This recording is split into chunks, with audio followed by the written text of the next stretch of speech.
kelyapti yaxshi. Xo'p, unda vebinarni boshlayveramiz. Avvalambor barchaga salom. Odamlar sekin-asta qo'shilaveradi. Rekording qilinayotgan bo'lsa, mening ismim Azamat, Ravshan shahridagi Viza maktabida o'qiyman va yaqinda Omboy Abdalla universitetiga qabul qilindim. Bugungi vebinarda bu ikkinchi vebinarim bo'ladi. Birinchi vebinar IVIBekda bo'lgandi, lekin prezentatsiyalarda ikkalasida ikki xil kontent bo'ladi. Shuning uchun ma'lumotlar qaytarilmaydi. Xo'p, unda boshlayveramiz. Hop, birinchi o'rinda o'zimni tanishtirib o'tsam, statistika va boshqa narsalarni. Major Mechanical Engineering, A-level kimyo, fizika va matematika fanlarini o'qiyman. GPA 4 edi, SAT 1540, IELTS 8 va AS A-levellar AAA bo'lgan.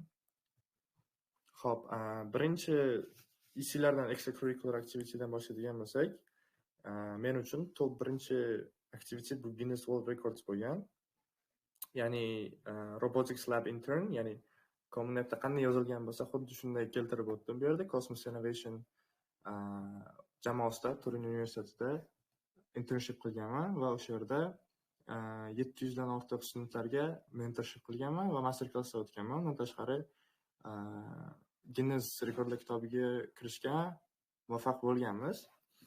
Endi umuman olganda proyektlar, research, internship va boshqa narsalar qilish uchun bizga core, base, ya'ni skeleton kerak bo'ladi va u skeletni siz qanday shakllantirasiz? Birinchi o'rinda, misol uchun meni o'zimning majorim mechanical engineering. Shuning uchun o'zimning soham bo'yicha menga bilim kerak, ma'lumot kerak va aynan o'shandagina qanaqadir proyekt boshlay olaman. O'zimni jamiyatimdagi qanaqadir muammoga yechim bera olaman. Va buning uchun men nimalar qilganman? Birinchi o'rinda read relevant books, ya'ni o'zimning sohamga doir kitoblar o'qiganman. 600 betlik Enzo Ferrari degan kitob bo'lgandi. Ya'ni Ferrari kompaniyasining kelib chiqishi haqida, qanday qiyinchiliklarga uchragan, mashinani tuzilishi qanaqa va hokazo va hokazo. Ya'ni o'zim mashinalarga qiziqaman. Soham ham mechanical va automotive engineering, shu sababli kitob o'qiganman. Undan tashqari yana nima qilsangiz bo'ladi? Coursera yoki edXda onlayn kurslar olsangiz bo'ladi. Ularni sertifikatlarini hech qayerga ishlata olmaysiz baribir, lekin ulardan olgan bilimlaringiz sizga proyektlaringizga va umuman esselaringizga hamma narsalarga kerak bo'ladi. Ya'ni bu chain reaction, ulanib ketadi bir-biriga, shu sababli sizga kerak bo'ladi. Va bu yerda aytib o'tganman, Spark, Question, Research, Project and Essay. Tasavvur qiling, siz kitob o'qiyapsiz, internshipdasiz yoki research yozyapsiz.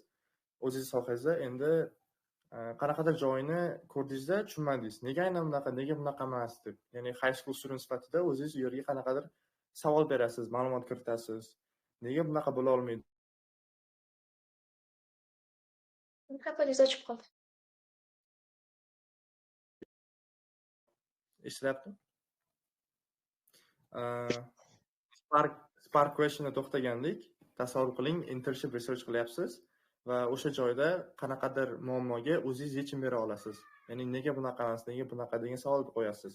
Va aynan o'sha orqali, aynan o'sha kichkina Spark va aynan o'sha berilgan savol orqali sizda research paydo bo'lishi mumkin, proyekt paydo bo'lishi mumkin va umumiy olganda essaylarda ham bemalol yozib ketsangiz bo'ladi.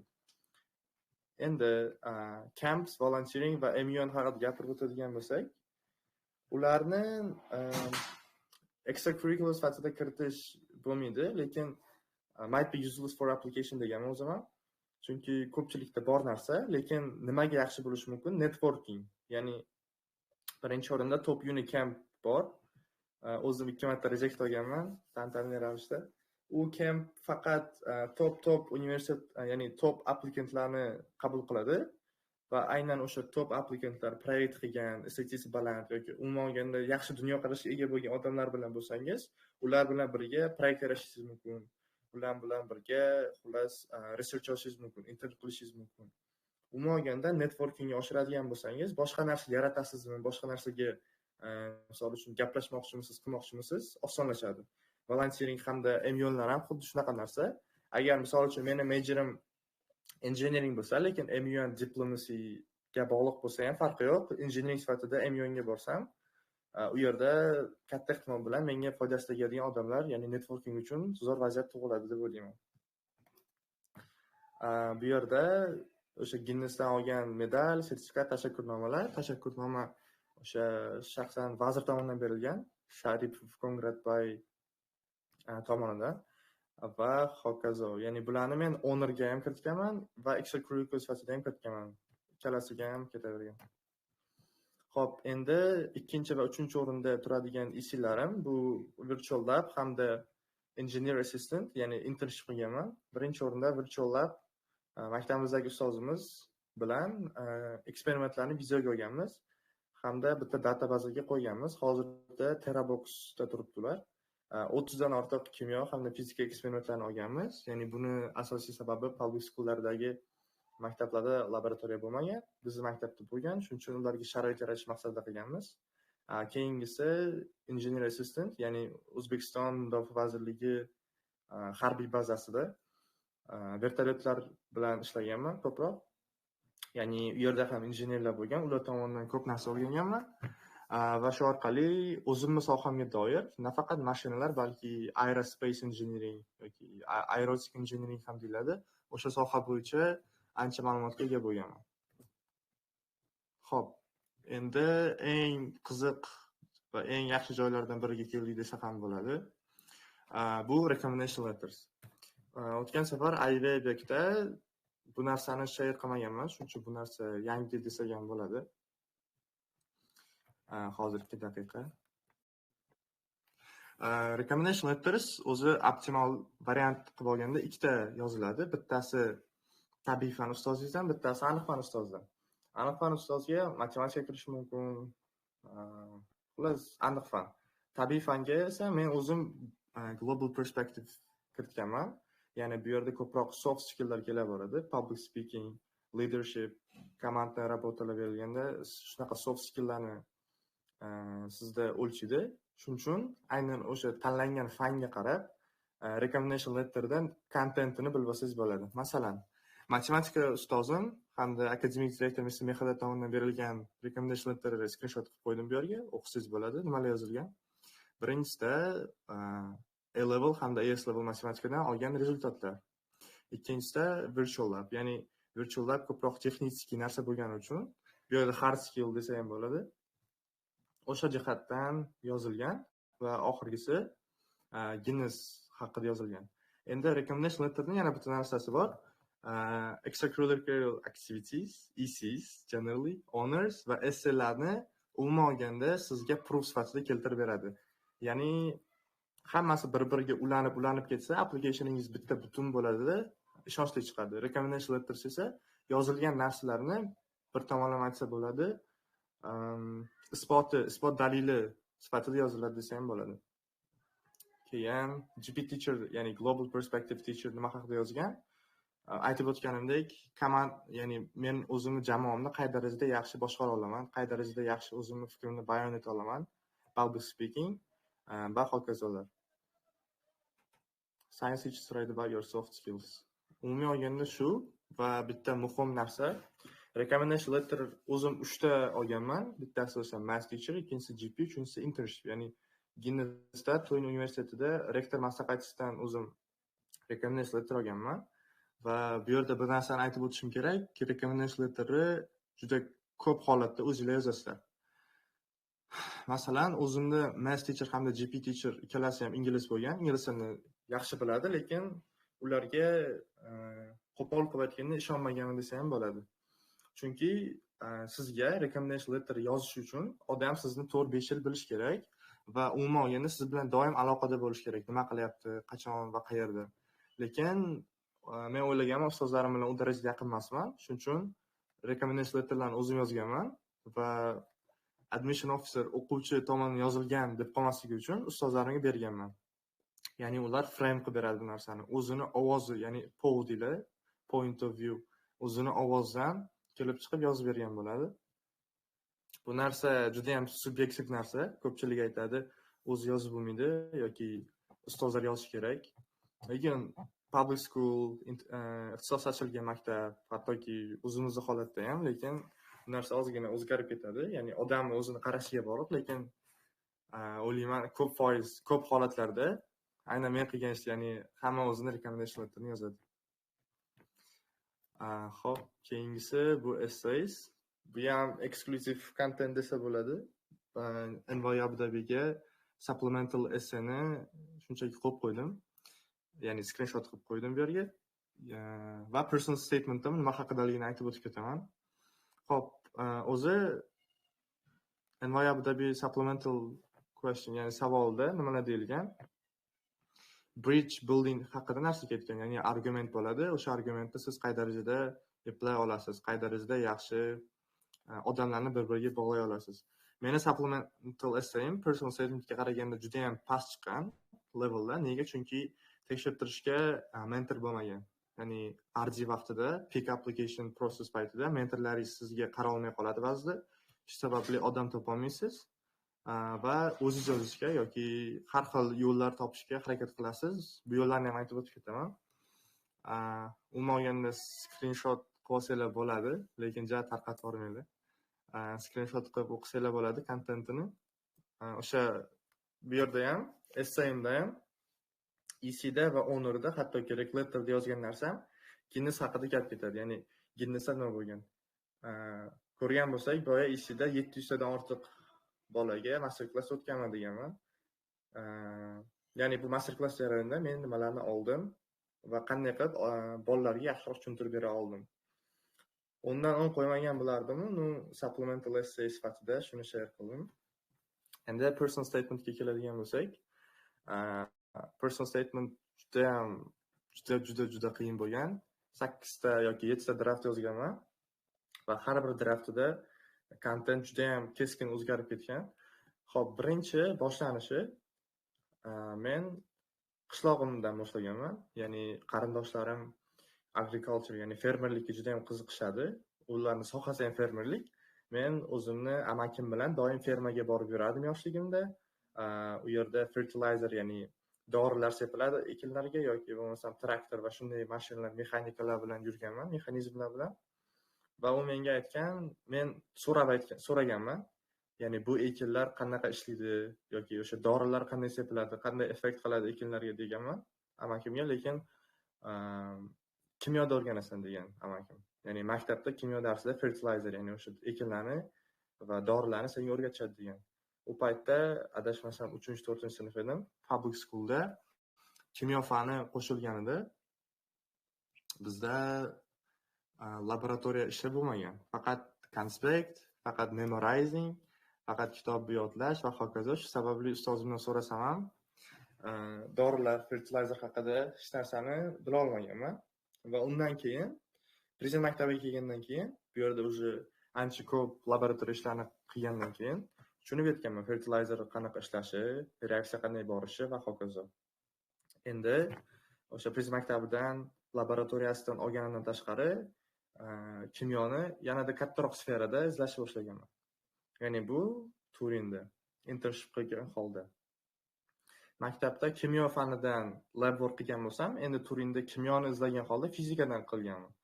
Ya'ni robot qurganmiz, robototexnika, mexatronika, 3D printerlar bilan ishlaganmiz va hokazo. Endi bu yerda nima bo'ladi? Internship qildim, Prezident maktabida lab worklarni qildim, zo'r bo'lib ketdim. Endi qayta aytganimda men o'rtoqlarimni uchratib qolamanda, ya'ni rostdan bo'lgan narsa, public schooldagi o'rtoqlarimni. Ularga aytib beraman o'zimning experience'imni. Ya'ni public schoolda bizda laboratoriya bo'lmagan, lekin men Prezident maktabiga kirdim, men Turinda internship qildim va shu narsalarni tushundim. Ya'ni memorization bu sizni qo'pol qilib aytganda, sizni qiziqishingizni o'ldiradi. Ular menga nima deyishgan? Wow, ya'ni senda agar shunchalik shans bor ekan, nega ularni videoga olmaysan? Nega shu eksperimentlarni videoga olib, qanaqadir veb-saytga qo'ymaysan degan idea berishgan. Shu orqali meni passion projectim, ya'ni virtual lab kelib chiqqan. Ya'ni bu personal statementimda shunaqa deb yozilgan. Boya aytganimdek, skeleton kerak. Ya'ni bizga base nima bo'lgan bu yerda. Ko'rib turganingizdek, juda ham hamma narsa bir-biriga ulanib ketgan.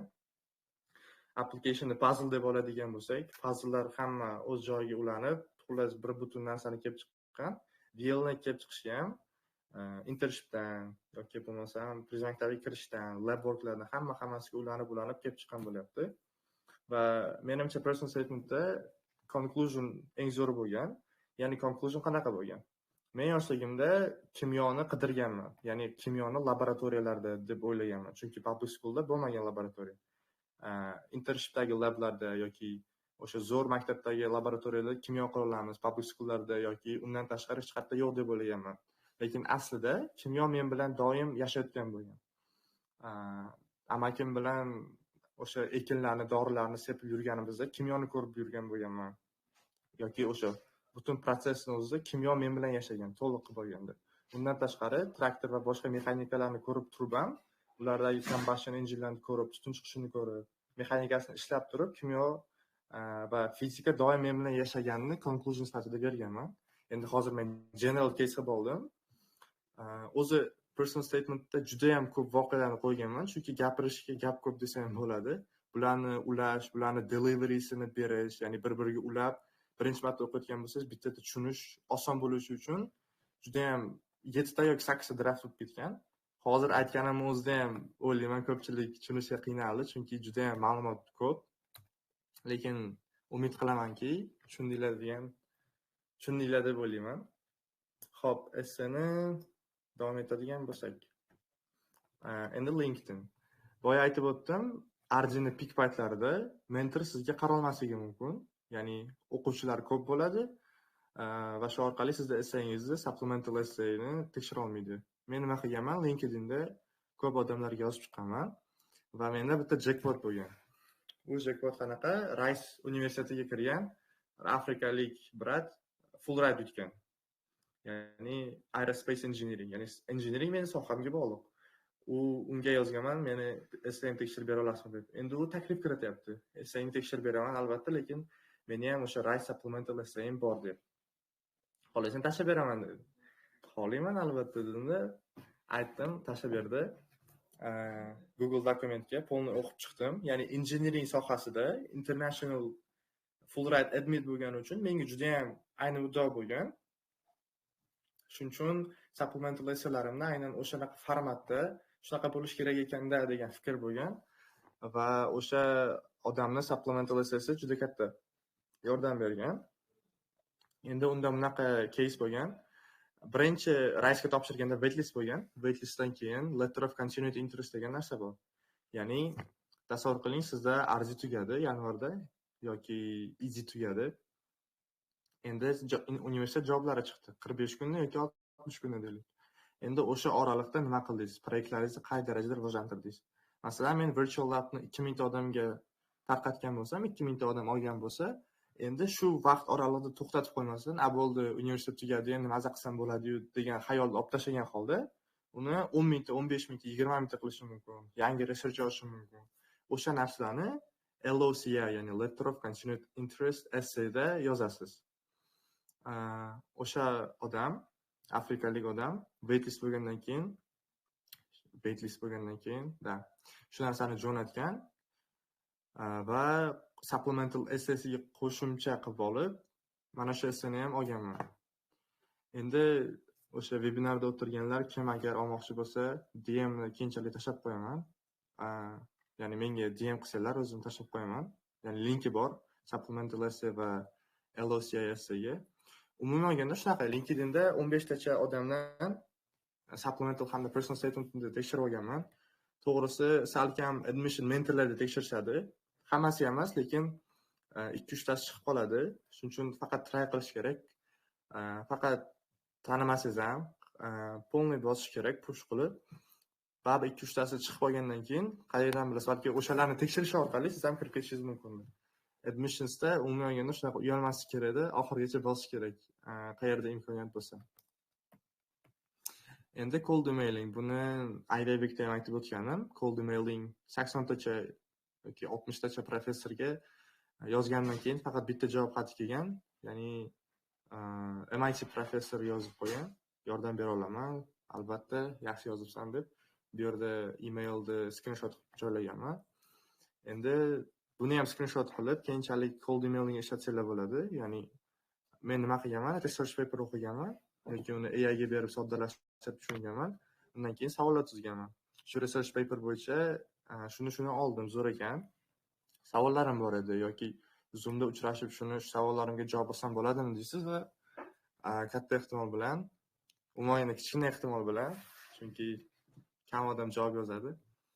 Sizga yozishadi. It's good to meet you. Thank you for reading out va hokazo. Research paperlarni SSRan yoki boshqa platformalarda ham topsangiz bo'ladi. Uni ham keyinchalik linkini tashlab qo'yishga harakat qilaman. Lekin umuman olganda cold emailing ma'nosi shunaqa. Davom etadigan bo'lsak, xo'p. Bu ham juda ham muhim deb o'ylayman, ya'ni reflections. Buni 9-sinfda ham, 8-sinfda ham boshlasangiz bo'ladi. Tasavvur qiling, siz qanaqadir kampga bordingiz, proyekt qildingiz, internshipda qaytdingiz yoki sayohatga bordingiz deylik. O'tirib turib 15 minut, 20 minut reflection yozasiz. Ya'ni reflection nima? Bo'lgan voqealarni miyangizda analiz qilib o'tirib yozasiz. Masalan, savol bo'lishi mumkin, what changed your mind? Ya'ni sizni hayolingizni nima o'zgartirdi? Borib turib nimadan hayron qoldingiz? Borishdan oldin nimani o'yladingiz va qaytib kelib hozir hayolingiz qanaqa? Nimani o'rgandingiz yoki kim bilan qanaqadir muammo bo'ldi-da, o'shani qanday qilib yechdingiz? Endi bu vaziyatga bog'liq, har xil bo'lishi mumkin. Reflection foydasi nimada bo'ladi? Tasavvur qiling, siz har doim qayerdandir kelgandan keyin reflection yozdingiz. O'tirib turib 20 minut, yarim soat. Endi uni so'zlari juda ham ko'p bo'ladi. Supplemental essay questionlar xuddi shunaqa bo'ladi. Ya'ni hayotingizda sizni qanaqa topik, qanaqa mavzu, qanaqa kitob hayolingizni portlatib yuborgan deydi. Yoki kim bilan urushgansizda qanday qilib o'sha urushni hal qilgansiz deydi. Xullas, umuman olganda shunaqa supplemental questionlarga sizga tayyor, to'qilmagan, o'zingizda bo'lgan ideyalar bo'ladi. Ularni o'zingiz keyinchalik o'qib turib, saralab olib, kiritsangiz ham bo'ladi. Eventually super useful for banger essays and brainstorming. Xo'p, keyin yana bir narsa bor. Hozir admissions kurslar juda ham qimmat bo'lib ketgan. Men $1300 olgan bo'lsam, hozir 1,5 2000, 5000 gacha ham bor. Endi tasavvur qiling, sizda shuncha pul yo'q. Siz qaysi sabablarga ko'ra o'sha pulni ta'minlab bera olmaysiz. Menimcha bunga yaxshi sabab konsultatsiyalar bo'la oladi. Ya'ni konsultatsiyalar bu top universitetga kirgan mentorlar bilan 1 soat, 1,5 soat, balki undan ham ko'pdir, qaysidir muammoingizni yechgunga qadar o'tirasiz. Birga-bir Zoomda. Konsultatsiyalar narxi $30 dan $100 gacha bo'ladi, har xil mentorlarga bog'liq. Va o'sha konsultatsiyalardan taxminan endi o'ziga bog'liq, 5 ta olsangiz ham agar $30 lik olsangiz endi hisoblab olasiz, taxminan $200 ketadi maksimum. Agar $30 bo'lsa 150, agar undan ko'proq bo'lsa undan ko'proq. Ya'ni siz $1,500 ishlatmasdan turib ham o'sha mentorlar bilan essayingizni tekshirib olishingiz mumkin yoki extracurricular activitylarga ideya, ularni qanday qilib yozilishi va hokazo va hokazo. Ya'ni siz u yerda 1 soat yoki xullas bitta konsultatsiyaga yozilasiz, registratsiya qilasiz. Ustozingizga tashlaysiz essayingizni tekshirish uchun konsultatsiyadan oldin. Islaringizni tashlaysiz, konsultatsiyaga kirgandan keyin har bir daqiqa pul bo'lgani uchun efficiencyni 100% qiladi. Ya'ni o'sha essayingizni, islaringizni tugatgunga qadar konsultatsiya o'chmaydi. Ya'ni 1 soat bo'ldi, tugadi, bo'ldi, senga boshqa o'rgata olmayman degan narsa yo'q. Shu sababli o'ylayman, agar shunchalik qimmat bo'ladigan bo'lsa, admissions kurs konsultatsiyalarga bemalol registratsiya qilsangiz bo'ladi. Va yana bir narsani aytib o'taman. Gap year olmagan o'quvchilar va universitetga qabul qilinganlar bu ozgina subyektivroq narsa. Ular experience juda ham pastroq bo'ladi. Ya'ni bu jumladan meni ham experience pastroq. Nega? Chunki gap year olib turib kirgan boshqacha va maktabda 10-sinf senior bo'lib kirgan boshqacha. Gap year olganlar experience juda ham katta bo'ladi. Har xil narsalarni try qilib ko'rgan bo'ladi va shu orqali hard way, ya'ni qiyin yo'lda xato qilgan holda o'rgangan va kirgan bo'ladi. Endi senior studentlar omad desa ham bilmadim qanchalik to'g'ri noto'g'ri bo'ladi. Umuman olganda unexperienced bo'ladi. Shuning uchun konsultatsiyani ham to'g'ri odamlardan olish kerak. Любой odamdan kelib turib, men bunga kirganman desa, unaqa qilish shart emas. Hop, prezentatsiya tugab qopti. Savollarga keladigan bo'lsak, question and answer session. Postashman questions deb yoki xohlasanglar gapirib aytsanglar ham bo'ladi. Agar kimdadir savol bo'ladigan bo'lsa, o'sha qo'linglar ko'tarsanglar, mikrofonni ochamiz.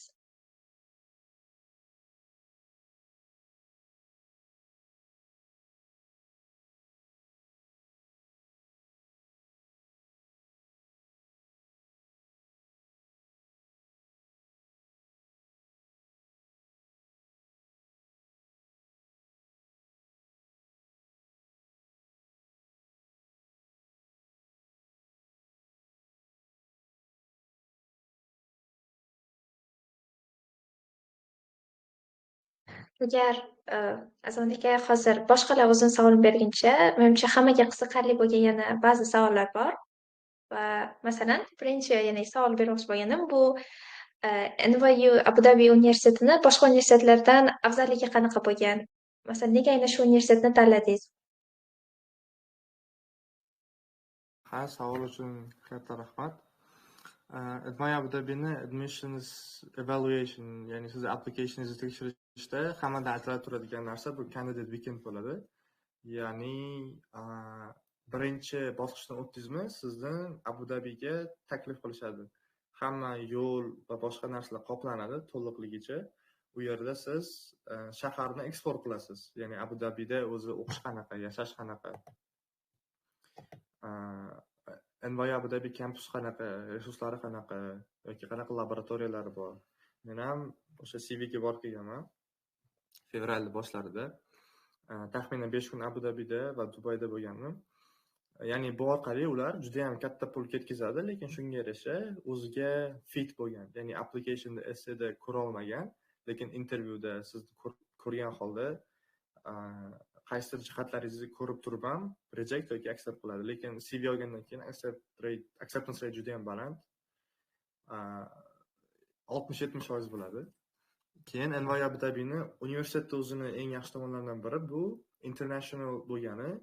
Ya'ni ko'pchilik biladi, NYU ning o'zi 3 ta asosiy kampusi bor, New Yorkda, Abu Dhabida va Shanxayda, lekin undan ham tashqari 16 ta shahar va davlatlarda kampusi bor. Ya'ni nima demoqchiman, 3 ta asosiy kampusda 2000, 1500, New Yorkda o'zida 10,000 ta adashmasam, shunaqa bo'ladigan bo'lsa, o'sha 16 ta shahar va davlatlarda 200 ta, 250 ta. Va NYU Abu Dhabi nima qiladi? Yiliga 100% hamma o'quvchi yiliga kamida o'sha 2 ta international davlatga borib turib research qilib keladi yoki o'qib keladi. Ya'ni bu abroad studies deyiladi, adashmasam, va J-term.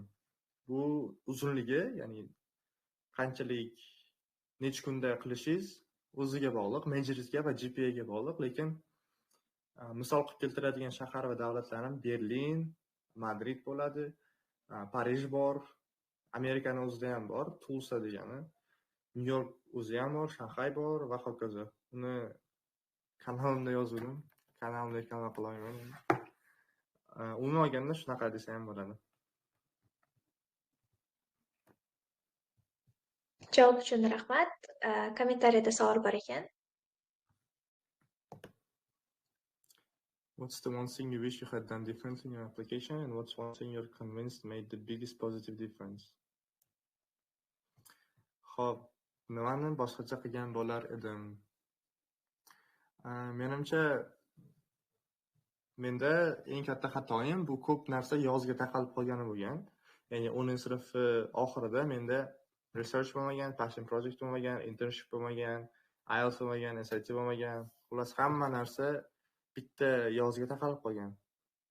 Lekin o'sha intensivroq qilishga harakat qilib, ulgurishga harakat qilganman, lekin baribir researchga ulgurmay qolganman.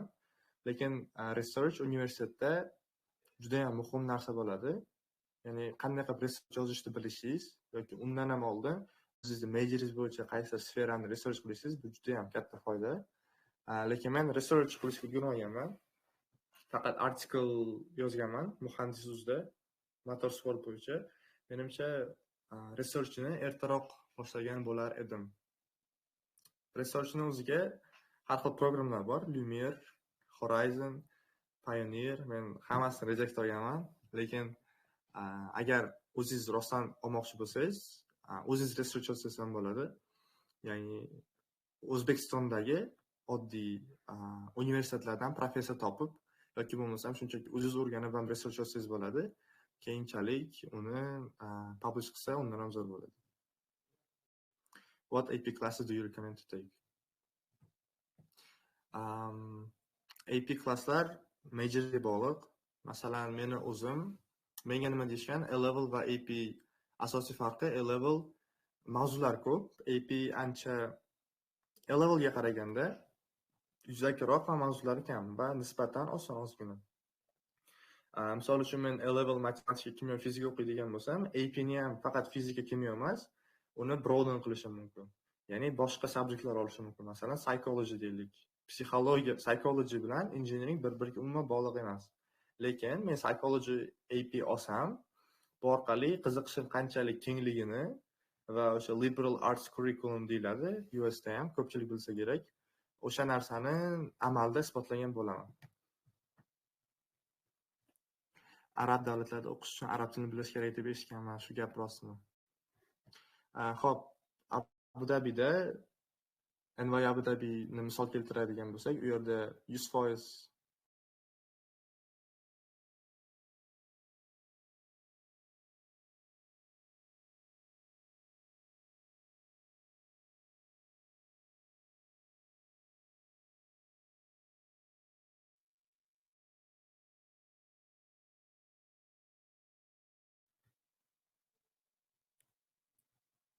ovozim eshitilyapti? Endi kelyapti. Xo'p, Abu Dabida o'zi top universitetdan oladigan bo'lsak, Khalifa University bor, NY Abu Dhabi bor, lekin ularni ingliz tili programmalari bor. Ya'ni NY Abu Dhabi o'zi original olib qaraydigan bo'lsak, US da universitet bo'lgani sababli hamma programmalari ingliz tilida, arab tilida, ko'chada ham arab tilini bilish shart emas, chunki Birlashgan Arab Amirliklari o'zi 80-90% butun dunyodan kelishgan, aeroportlarda ham, ko'chada ham, hamma joyda ingliz tilini biladi, hamma. Va shu sababdan NYU Abu Dhabi ham aynan Abu Dabida qurilgan, ya'ni davlatning o'zi 80% international bo'lgani sababli NYU Abu Dhabi dunyodagi eng international universitetlardan biri desa ham bo'ladi. Va bundan yana bitta afzallik kelib chiqadi. US universitetlarda, misol uchun 70-80% odam amerikalik va 30% yoki undan ham juda ham kam, 15% odam international. Shu sababli acceptance rate juda past bo'ladi. Undan tashqari siz full rate xohlayapsizmi, undan ham tushib ketadi. NY Abu Dhabi o'zi bilamiz, arab davlatlari boy bo'ladi. Ya'ni sizni full rate uchish ehtimolligi baland. Ikkinchisi international, ya'ni 80-90% international applikantlarni qabul qiladimi? Demak, O'zbekistondan ham nisbatan ko'proq. Bu cycle o'zida adashmasam o'zbeklardan EG2, ya'ni men EG2 da kirgan bo'lsam, bizning o'zimizdan 7 ta odam qabul qilingan, EG1 dan bitta odam. Arzida baxtsiz hodisa bo'ldi, shuning uchun hamma wait listda, lekin o'ylayman 12 tacha odam qabul qilinsa kerak. Hozir ko'pchilik eshitgan o'sha Abu Dabidagi notinchlik haqida ma'lumot berib ketsam, 3 kun oldin menga email keldi, ya'ni hammasi o'z joyiga qaytdi dedi. Kunuz va boshqa joylarda ham Dubay reyslari avgustdan boshlab qo'yiladi. Hammasi yaxshi degan xabar keldi. Shuning uchun xudo xohlasa sentyabrda NYU Abu Dhabi bizni taklif qildi. Ya'ni bemalol kelsanglar bo'ladi, sizlarni safetylar 100% garantirovani. Shuning uchun hammasi yaxshi.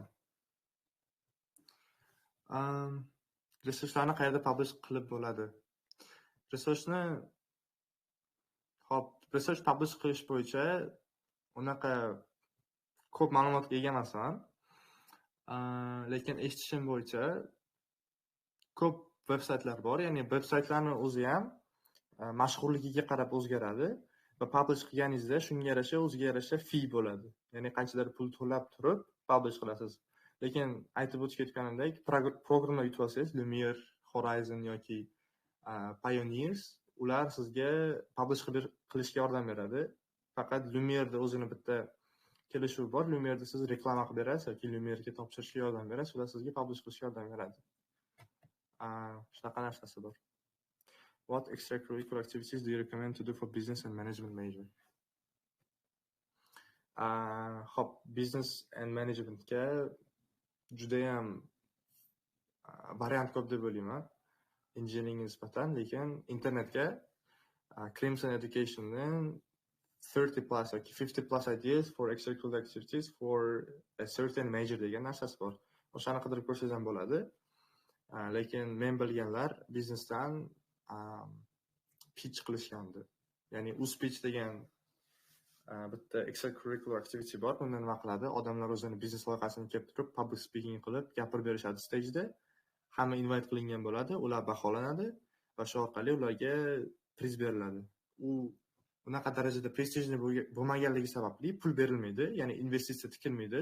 Uzcombinatorga o'xshab, lekin business and management major bo'yicha bir o'rtog'im shunaqa EC qilgan.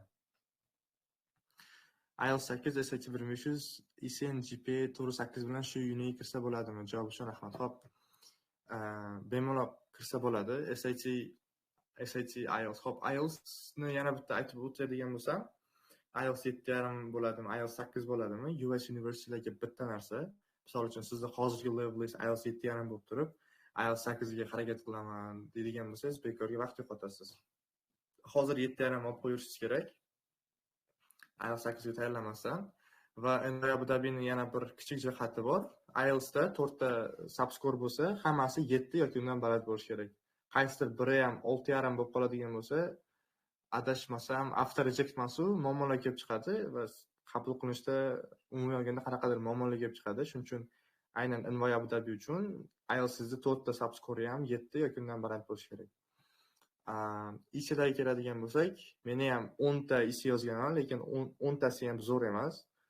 Menimcha 5 tasi zo'r, qolganlari o'rtacha va eng oxirlari уже playful bo'lib ketgan, ya'ni authenticity, genuine narsalar bo'ladi. Shuning uchun o'ylayman, bemalol kirsa bo'ladi. How did you prepare for the standardized test while maintaining your GPA? Hop. It was hard. Juda qiyin bo'lgan. O'zi biz maktabda AS level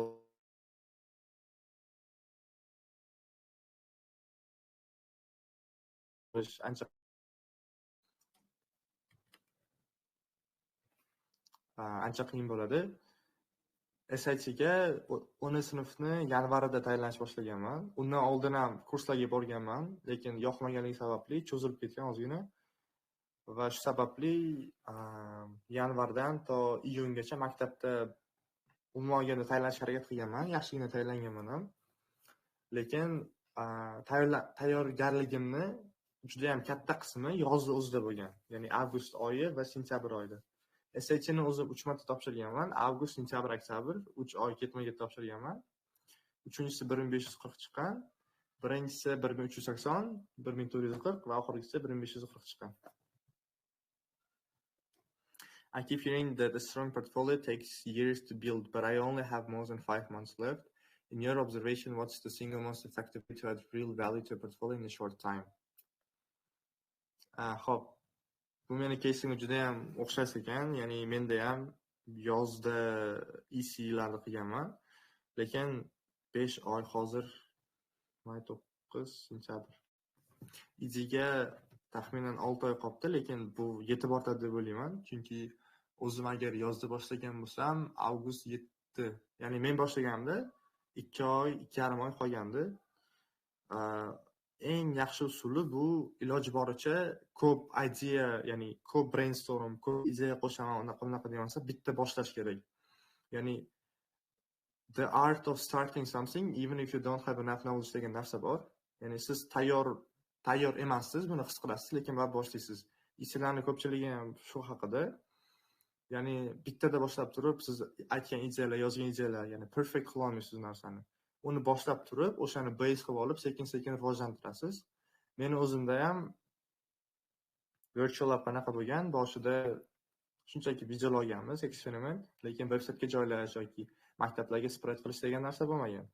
U narsani, ya'ni siz EC qilyapsizmi, qilishni davom etasizmi, keyinchalik qo'shilib ideyalar kelaveradi, shunchaki siz to'xtamasligingiz kerak.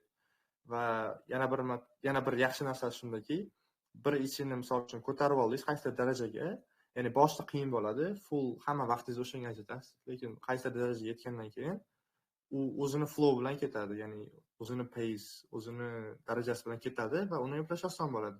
O'sha vaqtda boshqa EC ko'tarib olasiz. va shunday qilaverasiz. Buni o'sha Azizbek Zalobbinov Harvard admit bizga aytib bergandi. Ibrat debatni ham aynan xuddi shunday qilib butun respublika darajasiga chiqarganman degandi. Savollar kommentariyada tugadi menimcha.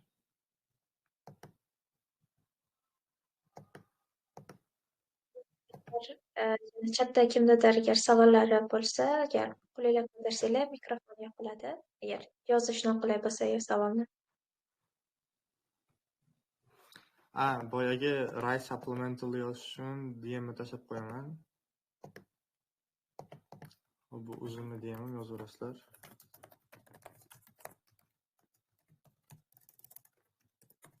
Supplement.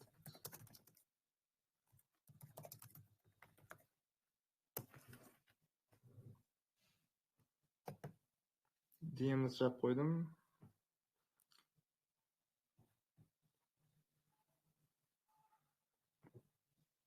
Agar hech kimda savol bo'lsa, video chatni kirgizsa ham bo'ladi. Azamat aka, ya'ni vaqtingizni ajratib, shunaqa webinar, ya'ni o'sha video chat podkastimiz uchun katta rahmat.